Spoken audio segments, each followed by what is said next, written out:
Hello, everybody. If you can hear my voice, type in yes or Y. All right, good stuff. Dave, nice to see you again, pal. How you doing?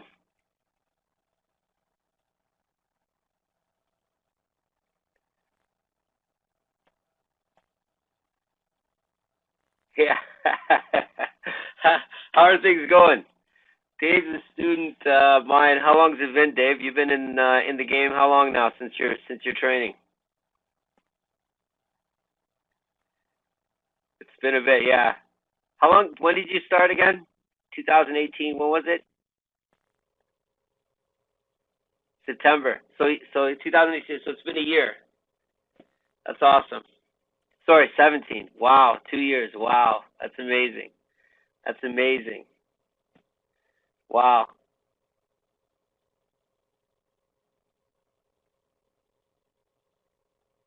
I really appreciate that. I'm glad things are going well. I know you're working on a bunch of stuff. How's the business? You still got the business, or did you end up selling the business?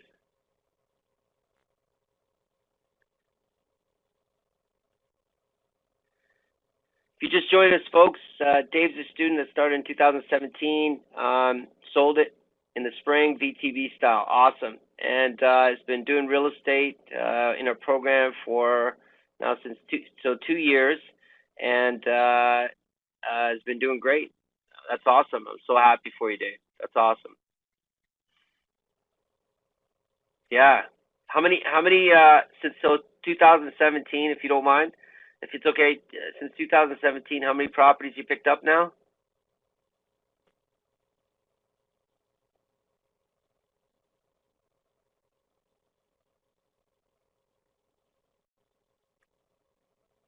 3 rent to owns and 2 buy, rent, and hold. That's awesome. That's excellent. Good for you. That's great. Glad to see you again. Glad to see you back in the meeting. Okay, so a couple things I wanted to share.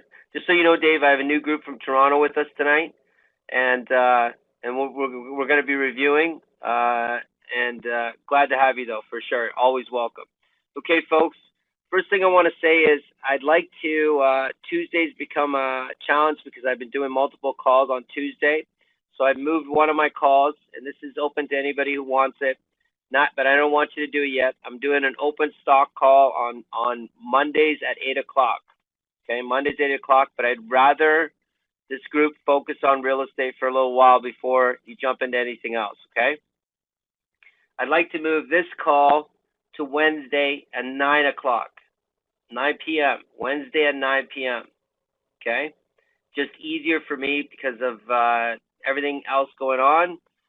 Is everybody okay for Wednesday at 9 o'clock? Is Wednesday okay? Good. Good. You start a class on Wednesday. Oh, so that's okay. That's okay. Momentum. Good. Yes, for 6 weeks. Yep. So I'd rather whenever there's a conflict, I want you to go to your classes. So I want you to still go to the Wednesday classes. This will be recorded. You can watch it. But Wednesdays, I want to move this to Wednesdays because of time, just to make sure we get enough time.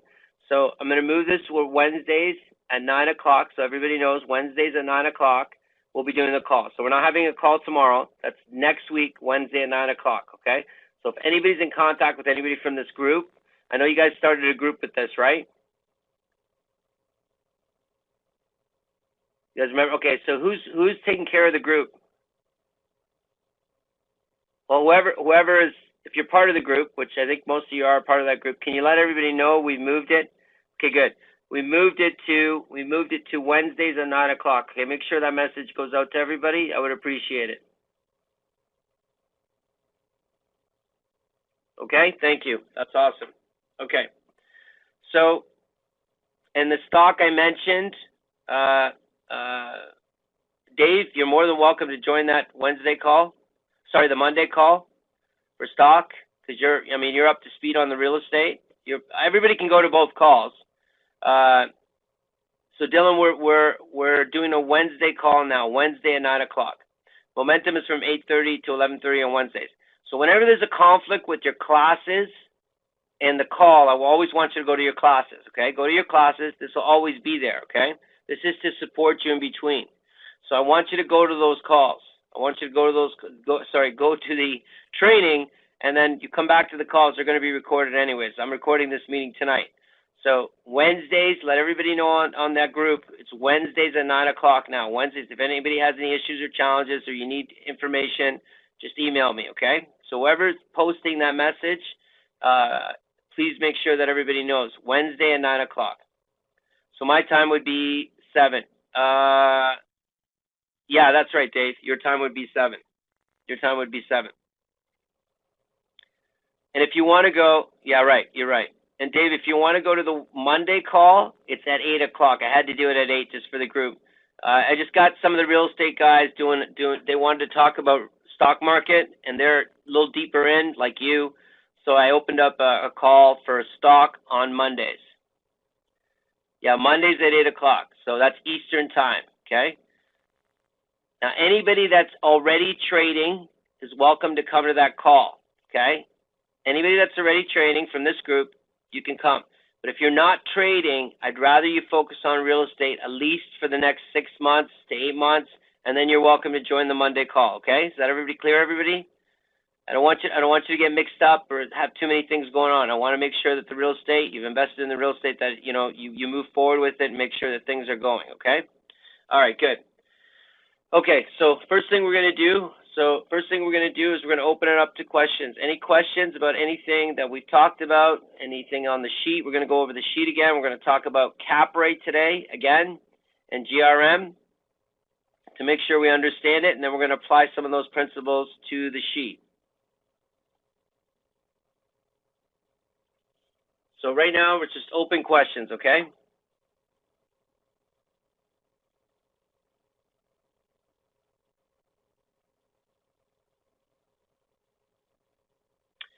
In which class, Vanessa? Which class?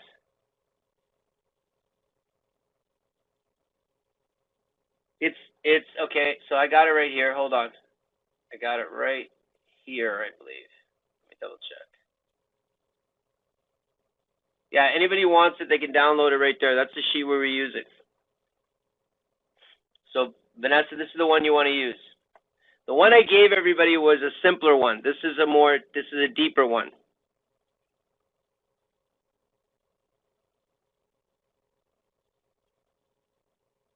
Good, awesome.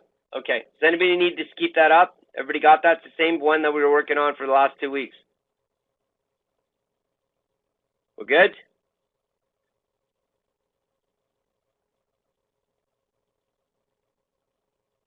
Good, good.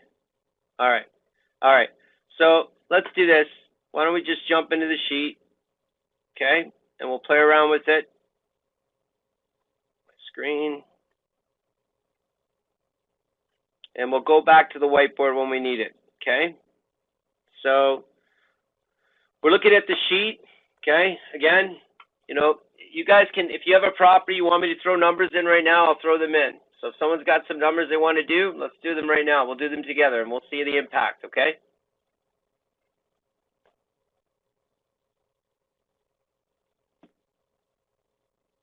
Who's up? Somebody volunteer some numbers. Okay, so Abhi gets Asif and Rush have the floor. Okay, so they're going to give us numbers. Okay, go ahead, give us the numbers.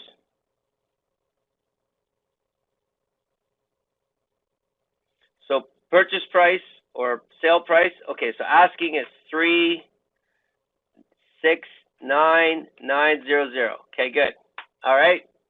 What purchase is that? We're going to use that as a purchase price also.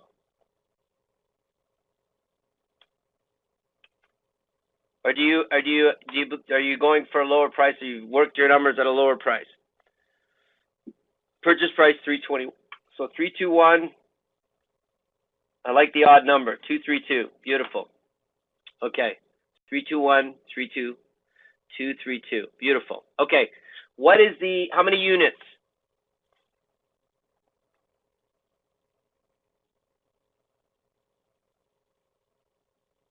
5 bedroom. Are you doing it as a rooming house? Okay, so 5-bedroom, 500 per bedroom. So that is 6,000 a month, correct? Okay.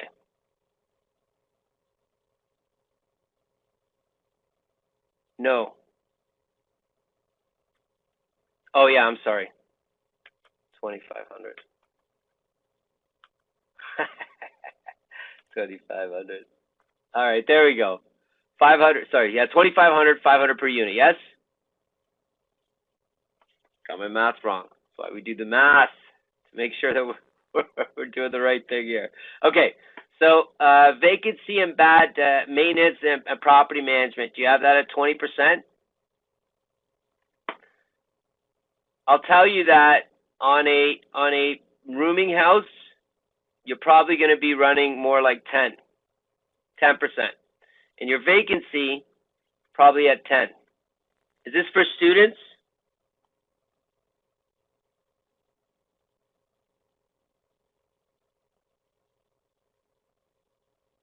No, full-time employees. Okay, so let's put the vacancy back to 5.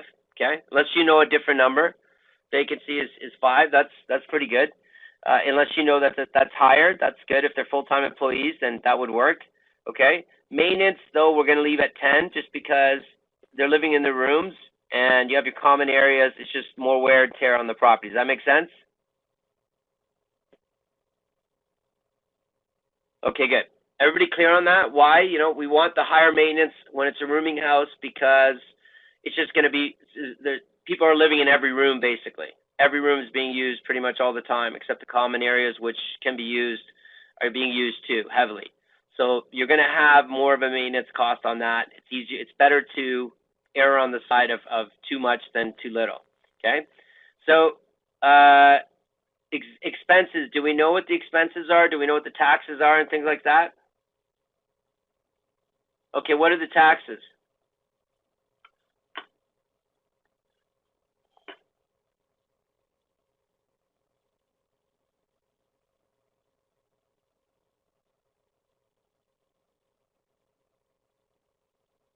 Yeah, no worries. So whatever you have, we'll take. We'll take.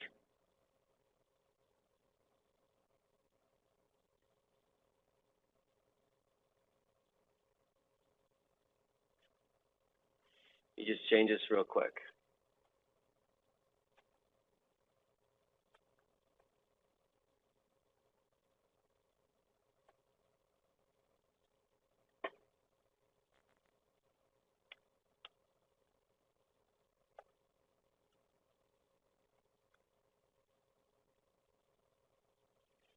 Just changing a formula. Give me a second here. Greater than 0. Greater than 0.00. Then this. If not, then sum this.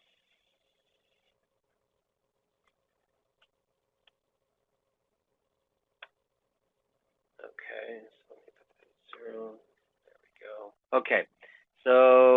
So let's see. Okay, so taxes are 2501. 2501. Insurance is 2250. Water and sewage is 1400. Okay, 1400. Insurance is 1200. Okay, makes more sense. Okay, so is that right? And then we got hydro, water, and sewage. So hydro, electricity. We're gonna do. Let's just do this. Let's put it under utilities. Hydro 2500. Okay, is that right? Came up with the same number?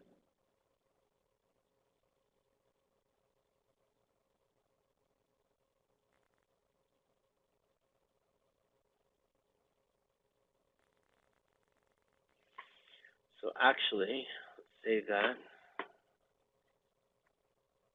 And we're going to call that something else. Give me 1 second.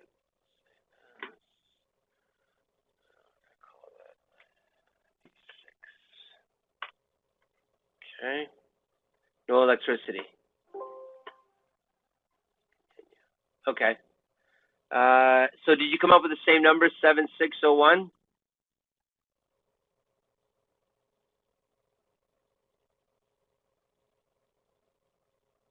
Heating, 540.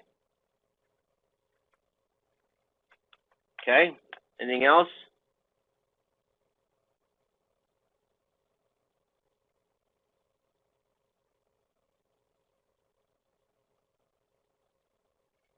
Snow and garbage.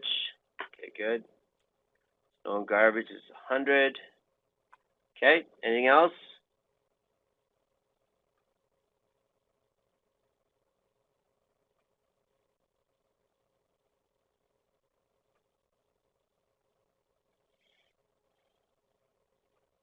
That's it? Okay. I got 8241. Did you get that?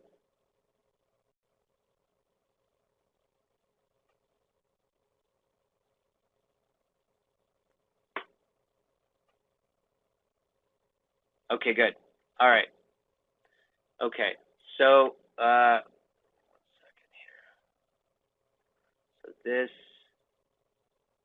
plus this is 23. Let's see.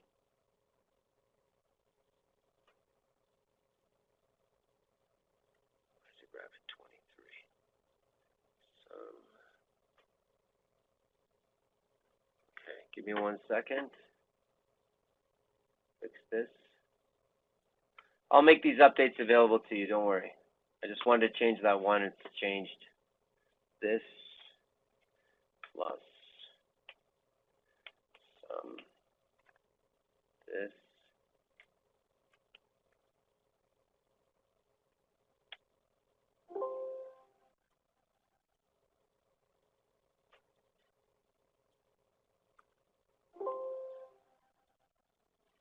What am I got wrong here?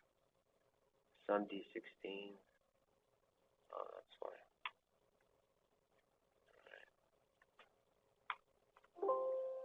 Yes, I do. There we go. All right. Let's see. Okay. Equals this. There we go. Okay. Vacancy maintenance. Oh, that's why I separated it. My bad. I did that wrong. That's okay. We're going to go equals this. Done. Hold on 1 sec.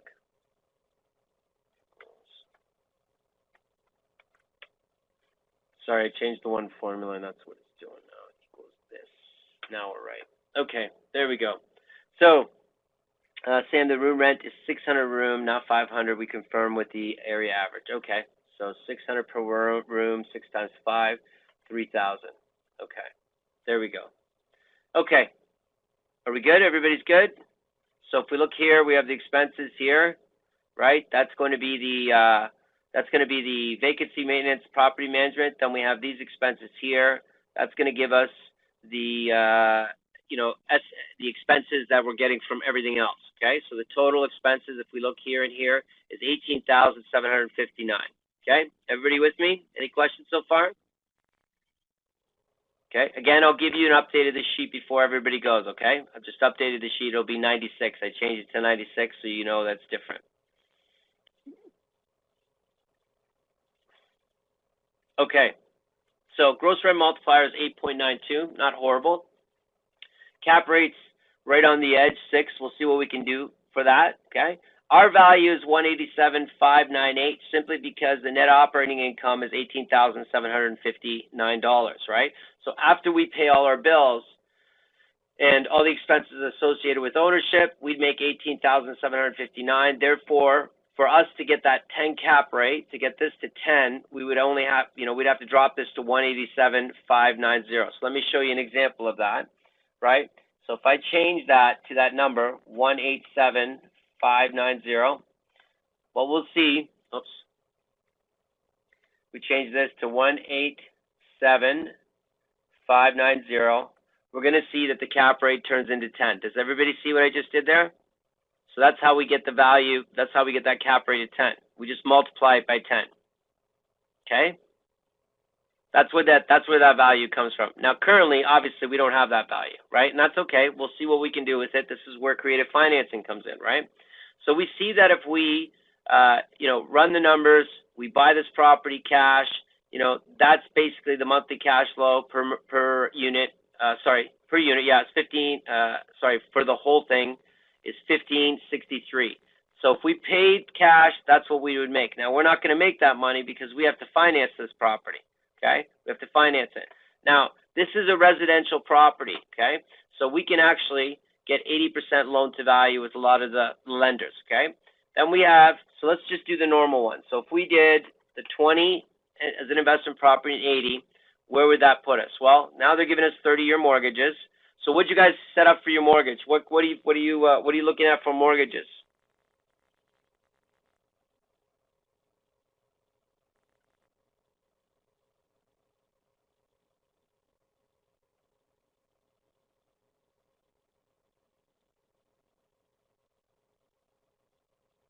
Well, I could say that 30%, 3 years. Okay, so let's just look at, recently it used to be, let's say it was 3%, and they were doing 25-year mortgages. Now look what happens to this property if on a 25 at 3%. So at 25 at 3%, that'd be our monthly payment. We'd make $69 per unit, and we'd make 6.5% return on our money. Now the more concerning thing right now is this. Obviously cash flow matters, but we're all in the same house. So we can make some allowances for that, but really this is the bigger problem.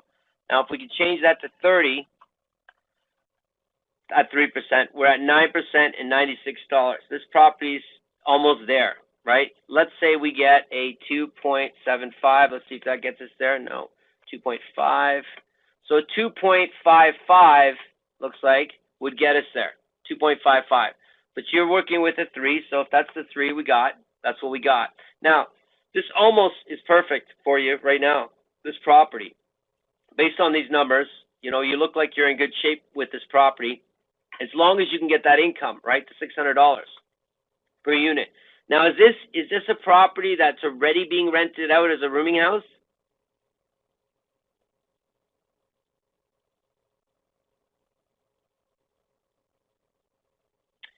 We put 15% out of our pocket and 85% mortgage. Is that doable? Well, not really. I mean, because if it's an investment property, you might get a lender. I don't know of a lender that'll let you do that on this type of property. We put 50% out of our pocket. Did someone tell you they could do that for you?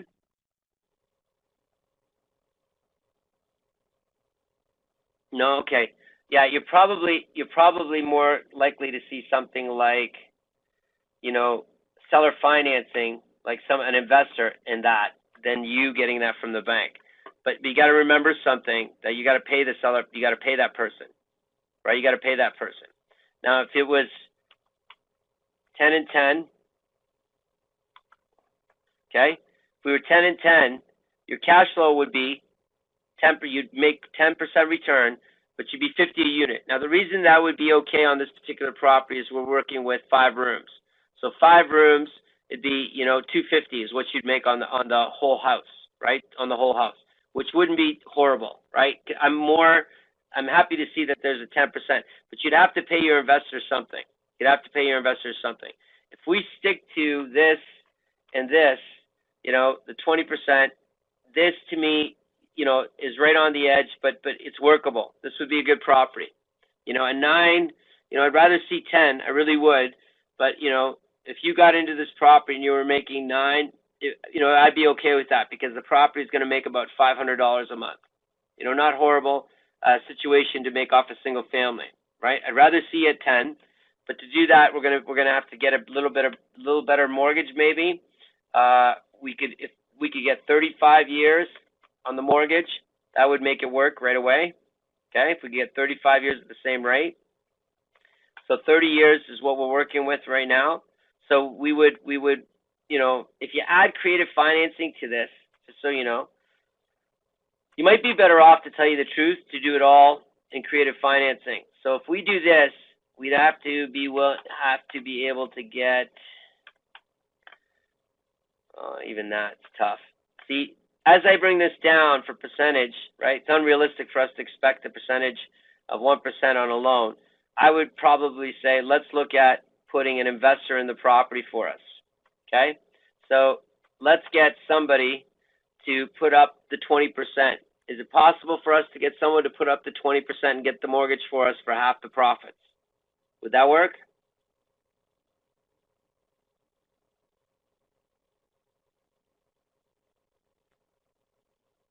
Okay.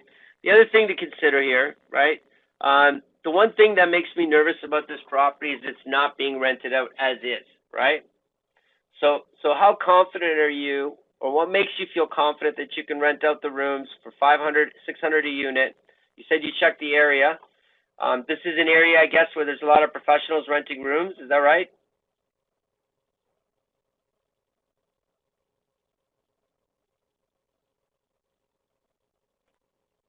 By the way, this is an area in high demand right now. By the way, everybody, anybody that's listening and watching this, if you have questions, you should ask, right? Any questions about the property, any questions about the investment? This is an open forum. Anybody can ask anything. It took me 2 weeks to find any rooms. Oh, really? Wow. Okay. Okay. And the 321, 323, is that what you've offered on the property? Have you put an offer on this yet?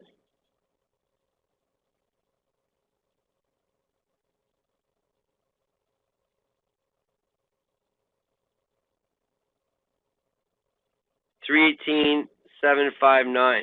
Okay. They came back with 321. Oh, still in negotiation. Okay. They came down to 350. Okay. Is there any repairs that need to be done on this property?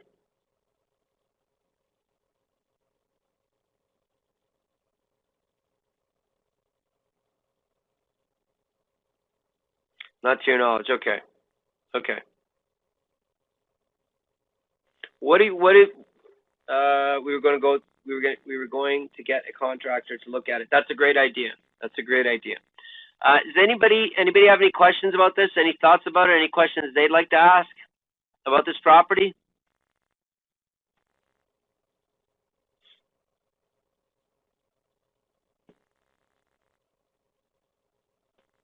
Where is it located? Well, that's up to them if they want to share that. I mean, they don't have it under contract right now, so it's amazing, 5 rooms for that price. Yeah, well, it's a 5-bedroom house basically, and they're converting it. So this is this is what you can do. That's how you can extract out of a single-family home money is because of the bedrooms.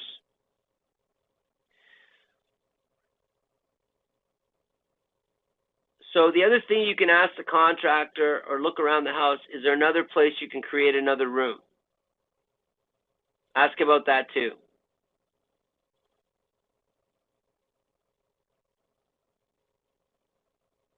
And also make sure you're up to code. You want someone in the area that understands rooming houses, right? Because you got to meet code.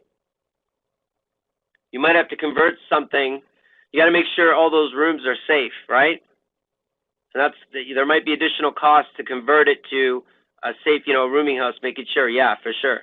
How can you tell if an area is a seller's or buyer's market based on the for sale? So I would say, Jason, one of the things that you can look at is how long does a property sit on market? What's the average, time for a listing to sell, right? So, if it sells, the average listing is selling under 30 days, that's pretty healthy and, even hot, you could say, depending on the trend, right? If it's taking 45, 60, longer, that would be a slow market. So that would be a buyer's market versus a seller's market. Does that make sense?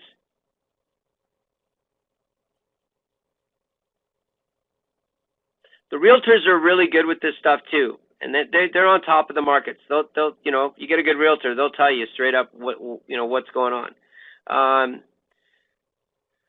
A lot worth a lot when you sell them back. The other thing you can do, gentlemen, is you can think about what if you converted it and then flipped it. Rooming house. There might be some profit if you convert that and produce income you're showing, that could, you know, really, you could flip it maybe and make money. That's something to also consider once it's rented out. So it's converted, rented out. You know, what would be the after repair value then? And that's something you can ask your realtor, right? Or you can look at the properties, you know, that are out there that are, you know, five bedroom rooming houses. You know, what do they sell for? Because I'll tell you, they'll sell for more. I would assume sell for more than that because of the income.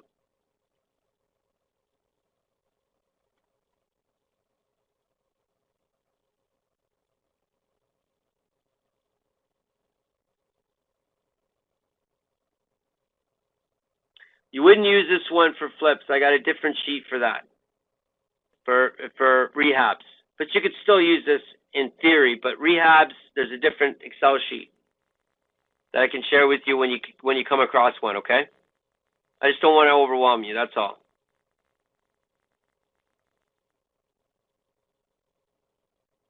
So a couple things you're going to do, right? On this couple things we can do. Okay? So we're going to get a contractor to go walk through the house, make sure, you know, we understand the cost of conversion, right?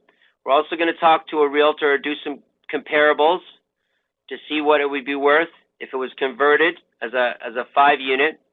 With the contractor, before I forget, when you're going through it with the contractor, see if there's an additional room that could be added or converted in an area. To what extent it falls under rehab compared to repairs? To what extent it falls under rehab compared to repairs? I'm not sure what you mean. So if you're keeping it, those repairs, I mean, would be repairs. Is that what you mean? If I'm looking to flip instead of hold? Well, I mean, if you're going to flip a property, well, put it this way, folks. If the cash flow on this property was $100 per unit, that would be, just call it 100. That'd be $500 per month. Everybody with me? So $500 per month, yes? Okay, so look, just as an example. So cash flow, let's make that bigger. So if the cash flow on this property is, so per unit, so the unit, then we have monthly, and then we have yearly. Okay, and we're just going to go like this, insert. Okay, and say the units are 5, and the monthly is 100 per unit. Okay, sorry, 100 per unit monthly, and this is the gross. This is the monthly for all of it. So then I would go equals this times 5. So per month, I'm getting $500, and then yearly, I'd multiply this by 12. So that would give me what I was making per year. Everybody with me? Okay, makes sense, yes? Okay, so this is what I would do in the case of a rehab. You know, should I rehab it? Should I keep it? Let's say that the rehab or flip, I check in the flip, looks like it's going to pay me, let's pay me $30,000. That's what's going to pay me, okay? So the flip's going to pay me $30,000. Okay, I would do this, equals this divided by this.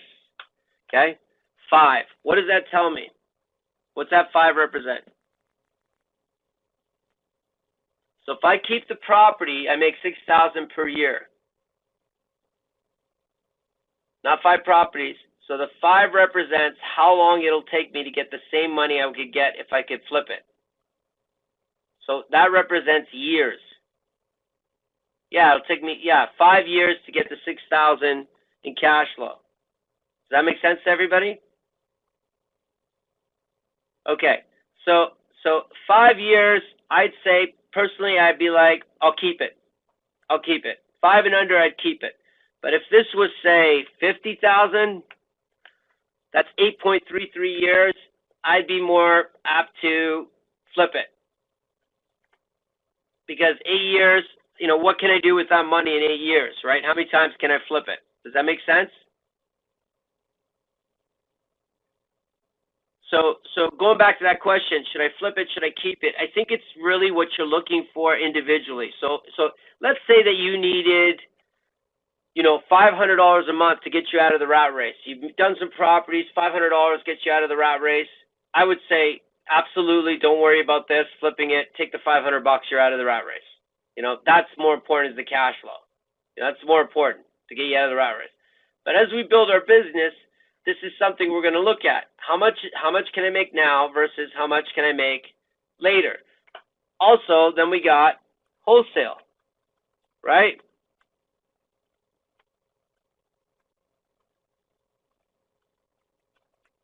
So if I wholesale it, what would I make? Well, let's say I make $5,000.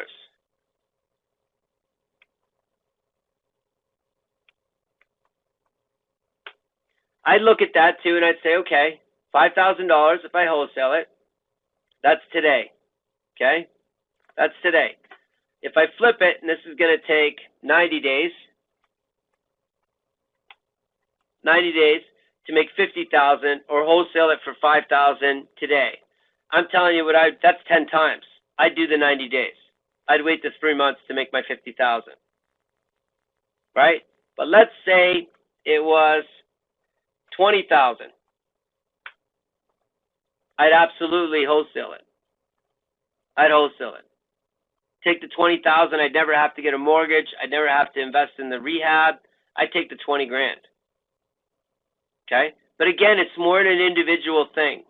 Does everybody see where I'm coming from? It's more of an individual. What are you looking for, right? Sometimes, but I want you to stay open to these types because these are capital gains, right? You need to also have capital gains in your business. It can't all be cash flow. It'll take you forever to get out of the rat race. So you need, because think about it. If you make $50,000 a year, this one flip would replace your income. This one flip would replace your income. Everybody see that? One flip. Boom. You're done for the year. If you did one of those a year, you'd be able to sustain your current income. So we want to be able to, contemplate and run the numbers and understand what's the best thing to do with this particular property based on what I want. Do I want cash flow? Obviously, I want cash flow always, right? But I also want capital gains because that's, to wait eight years to get the same amount of money. And just so we're clear, obviously, if I keep the property, my mortgage is being paid down, I'm producing income. There's lots of benefits to controlling that property and producing cash flow. But 8 years to me is longer than I would want to wait. If I could get the 50,000 now, what could I do? What could I do with the property?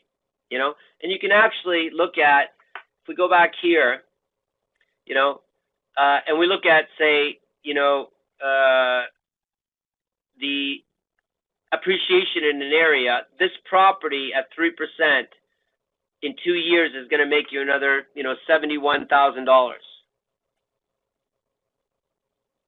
So, I mean, there's money to be made, right? There's money to be made in ownership too, right? If we held this property and made 3 for 5 years,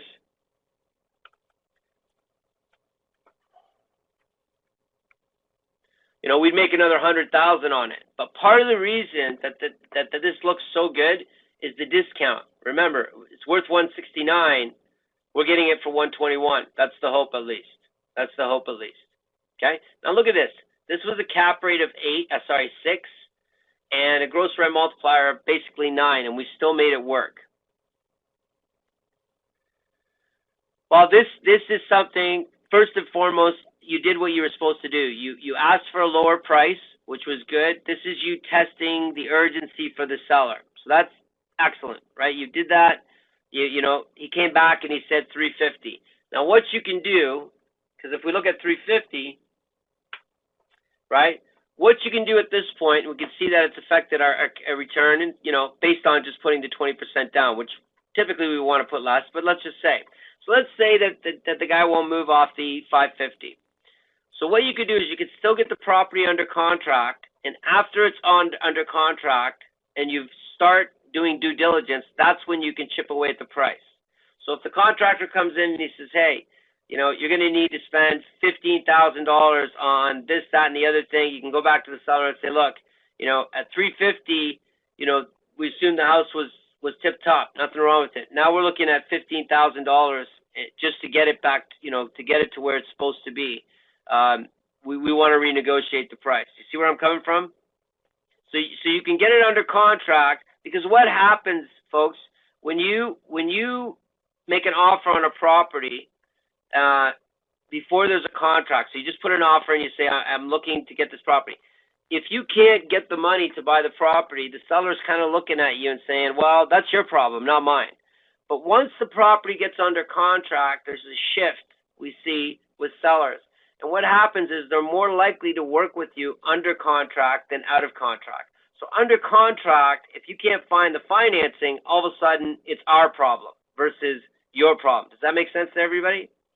So once you get that under contract, you actually there's a psychological advantage to negotiating, because now you're both in it. You're both in the deal, right? Before that, not so much, right? But you still do what you did. You put an offer. He came back with a counter offer. It's not like he said you're crazy. Came back with a counter offer. And most people, they're looking for the middle. So you might, he came back with $350,000. You were at $318,000. $30,000 difference, 15. So probably you guys are probably going to look at somewhere around 335, or he might want you to get up to 340, right? Because there's that middling kind of, we'll middle the price. But he might have thought he middled it with you, right? Because he originally wanted 370.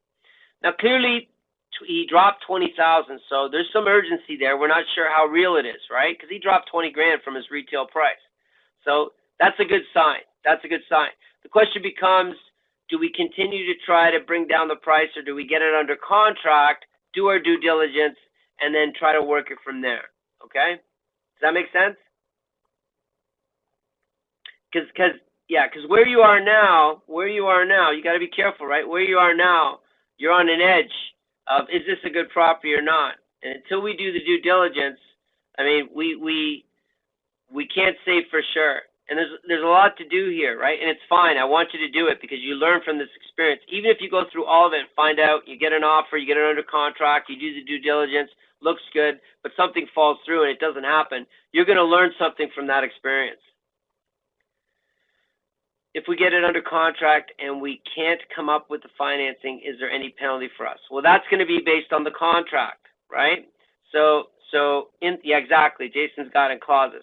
So one of the things that we want in our clauses is we want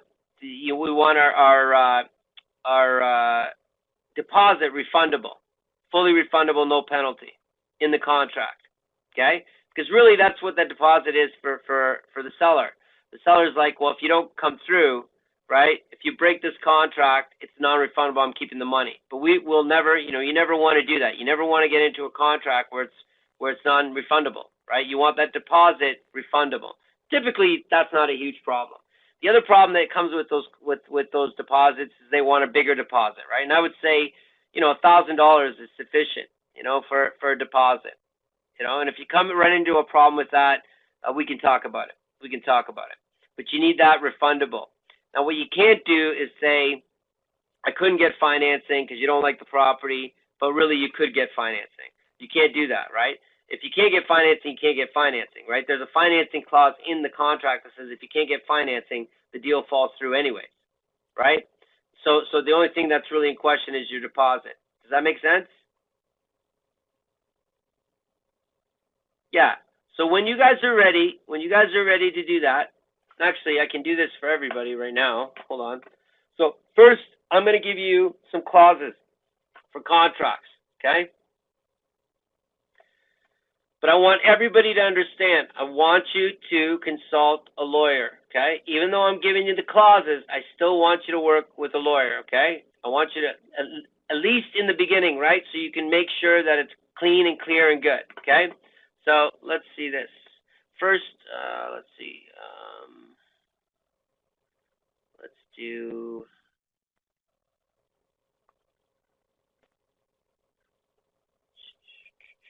Give me 1 second.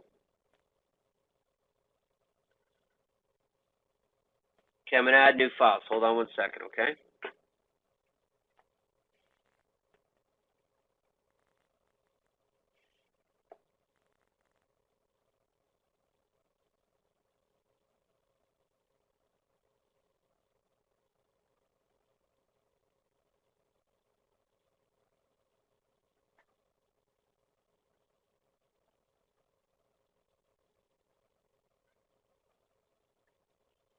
One second.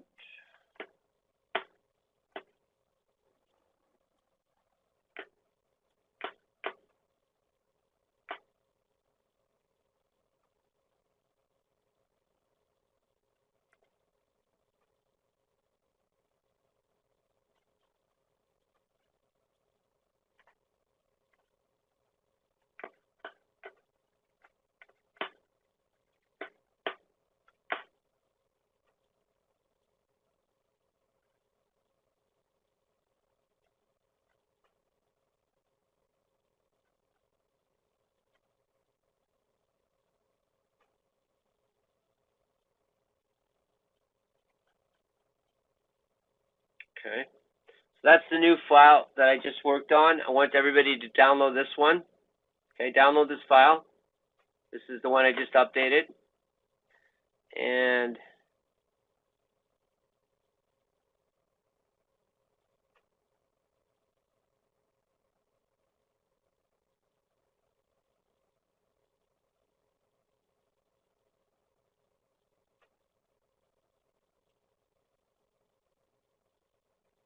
I'm going to bring up another file in 1 second, okay? Let me see. I want to make sure that's the right one here. Let's go.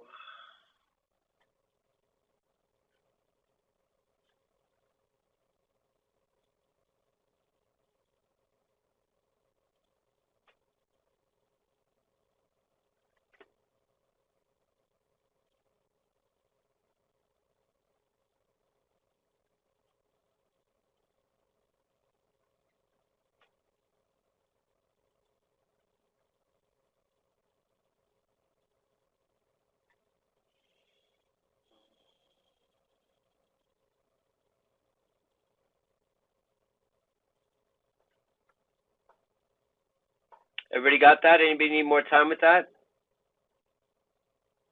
I just made the modification so you could put in the other amount. Okay, here.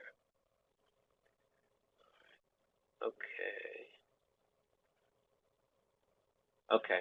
So that's the one I want. So back to 1 sec. That. So I'm going to bring up the terms and conditions. So first, actually, let me go through them with you, okay? Let's go through them together, okay? So let's do this.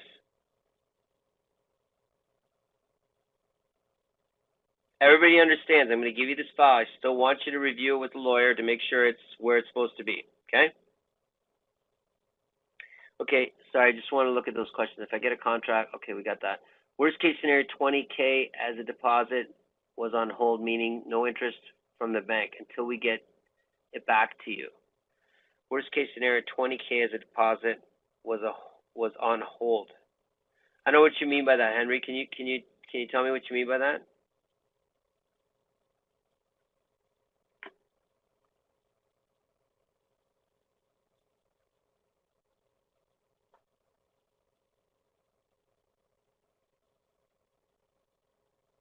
Okay, so can everybody see the terms and conditions on the screen? Good. So Henry, you let me know, and I'll answer that question. Okay, so you can see this is an example, right? I mean, that 20K deposit does not get any interest since it's out of your account. Yeah, it does. I mean, when I was saying no penalty, no interest, no penalty, just that you're not losing anything on it, on the money that you put up. They don't have to give you necessarily interest on it, but you're not going to lose any value from that 20,000 because of time or anything. There's no penalty at all. Okay, does that make sense? And 20K is I mean, you could put 20K, but if you're putting out a bunch of offers at 20K, that's quite a bit of money in escrow, you know, sitting waiting to be used. Does that answer your question, Henry?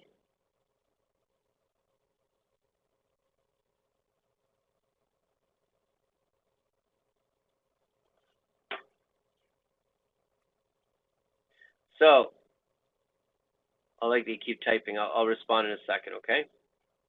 So, the terms and conditions of the scheduled letter. So this would be an attachment to an existing contract, an offer to purchase contract.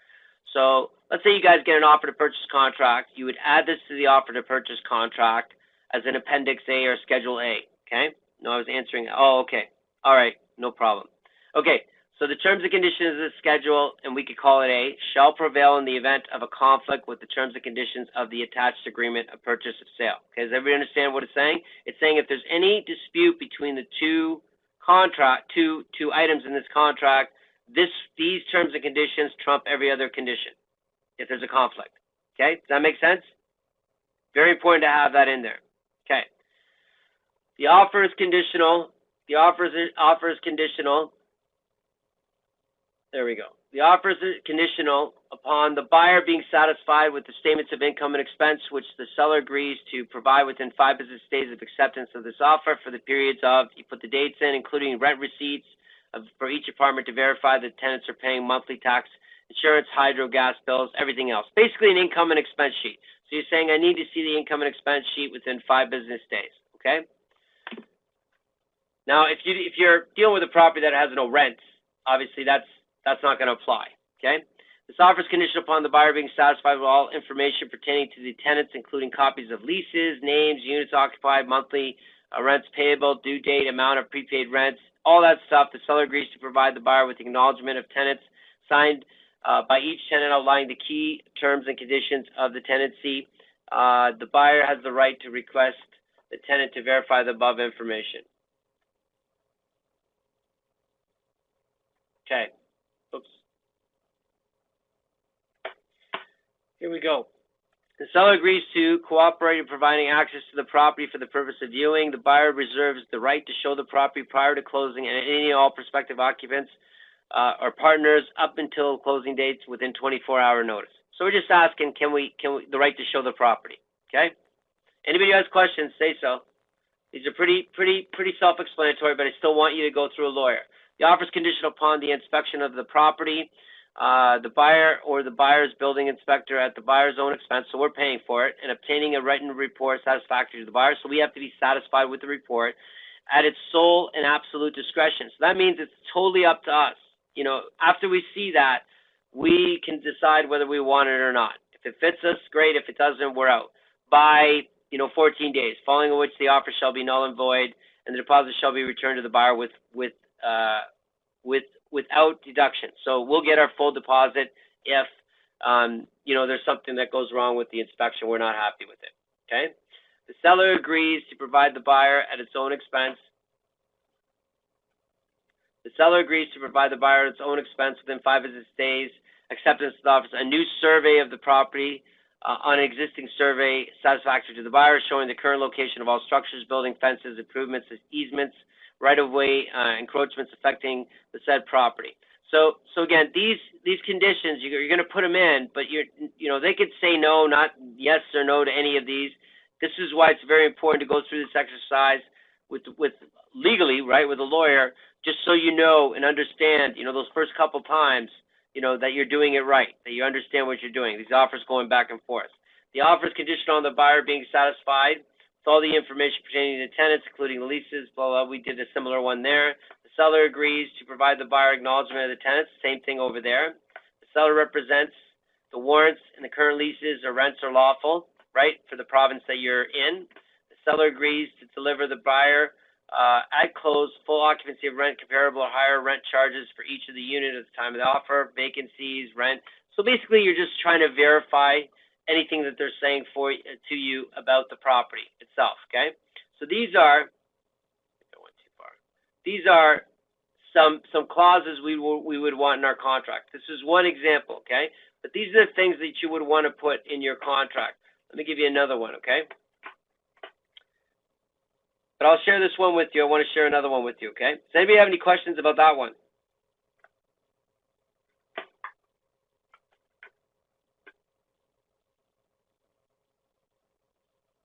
Okay, we good? Okay, give me 1 second.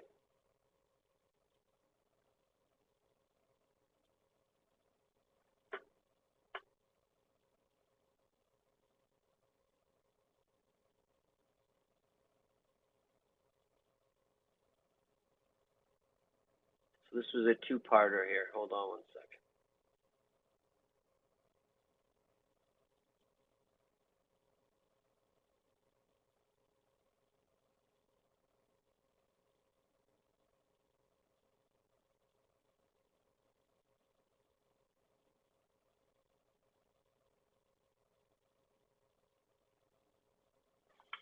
That one's not going to work. That's for US. Hold on 1 sec.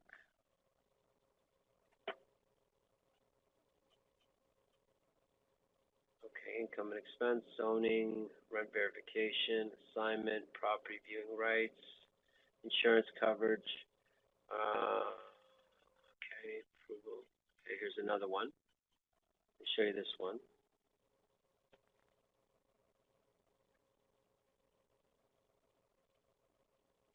So I'm going to show you real quick. I'll show you this because we're running out of time, and I want to make sure you see these, and I'll give these sheets to you. Okay, but let's do this one.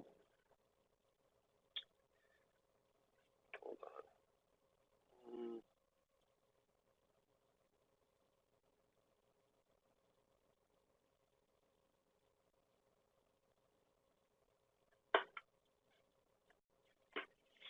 Okay, so here's another example, right? Conditions, income and expense verification we talked about, zoning, environmental and fire inspection, rents verification, we talked about that, assignment, being able to assign the contract, right, to someone, property viewing and rights, we talked about that, okay? Insurance coverage, the property is insurable. These are just as an example, right? Approval, this offer is conditional upon the approval of the buyer's partners and lawyer, right? So you're asking the lawyer, your lawyer and your partner to approve the deal. Okay, so we've talked about these. We actually talked about these in class. Let me show you. Any questions about any of those conditions? Sorry, I'm kind of rushing through it. I usually spend a whole session on that. But let me show you. Let me give you this one. And then look it over and we'll talk about it next week. Okay, let's do that. So let me give you.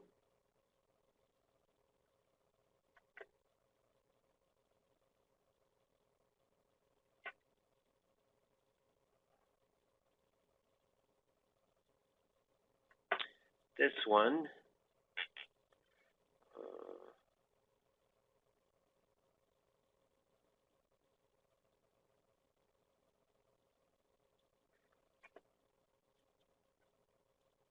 Okay, everyone can grab that one.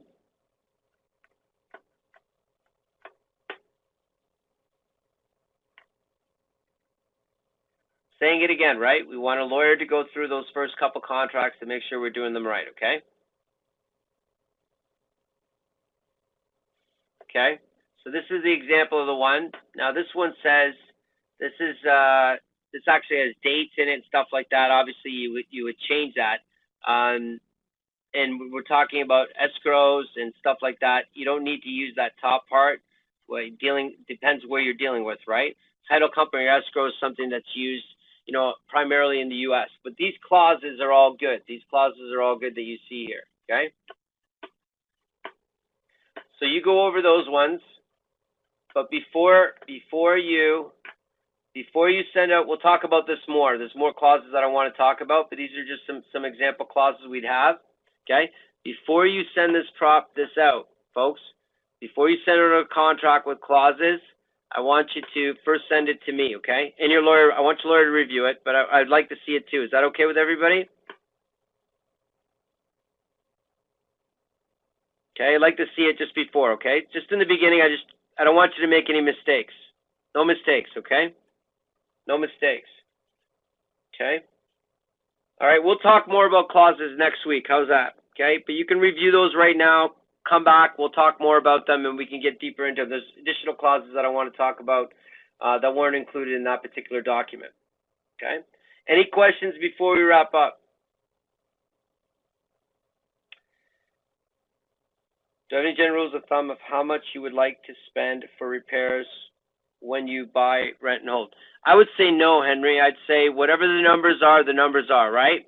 If the numbers work, then great. If they don't, then no, right? I mean, we can't really, there's no real number that you can use, right? Because it depends on the property, what it's worth after you put in. So I'll give you an example though. If I was repairing something, and for every dollar I was putting in, I was getting only $1 back. So basically making no money on the repairs to get it to retail. I wouldn't be too happy about that, right? Does that make sense, Henry? So if I put in 10,000, I'd like the property to move, 20,000 up. I'm making money from the repairs. You see what I'm saying? But that's more of a flipping of properties and stuff. I don't really want to say there's a rule. You want the numbers to be real. That's the biggest thing I tell you. You want the numbers to be real. That's huge. That's huge.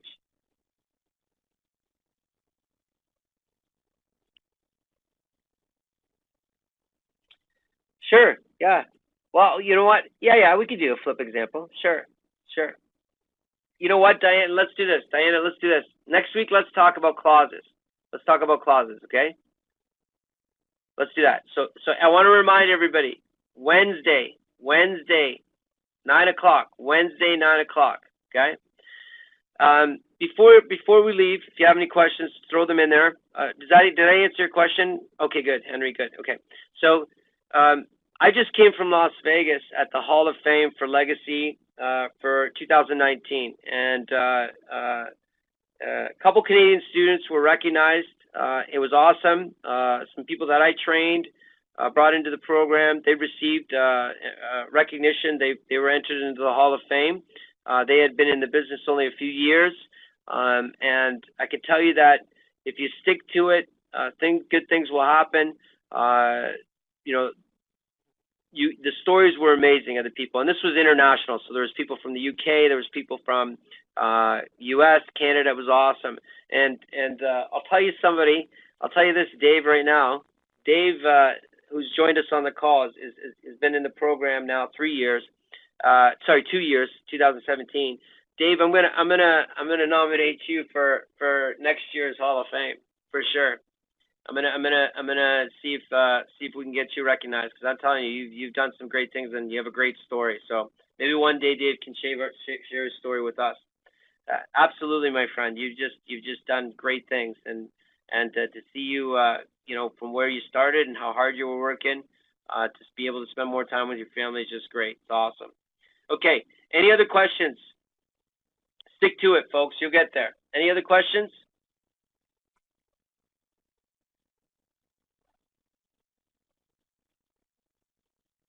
All good? Okay, if you're good, type in yes or Y. Good. How do we see the videos from last week? They're already up, Dylan. So I'll put this, Dylan, do you have the link? The link to YouTube? No? Okay, let me give it to you. Folks, this video will be up tomorrow, okay? This video will be up tomorrow if you want to watch it. Okay, all you got to do is subscribe. That's the easiest thing to do, subscribe, because then it'll alert you when the video goes up. But here, give me one more second. I'll get that YouTube channel for you.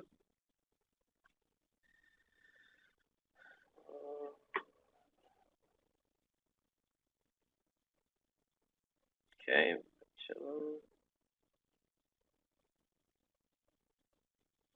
So the last two that we did, let me see, were I put Toronto September 1 and 2. That's what they are. So I'll just grab that one for a second, just for the link.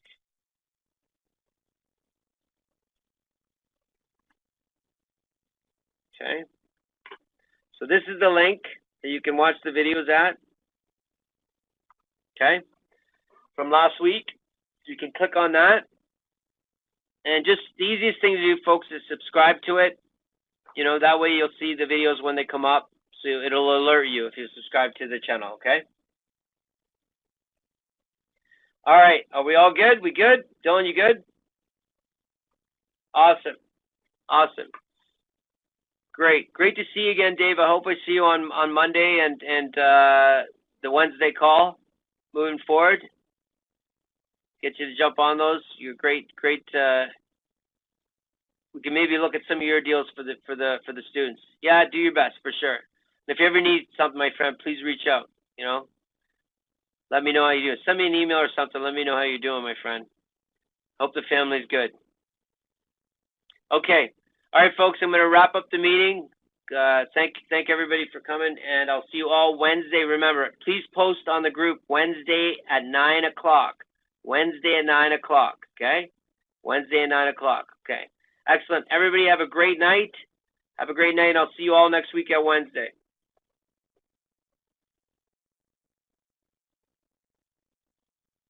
My pleasure, folks. Just keep moving. You'll get there.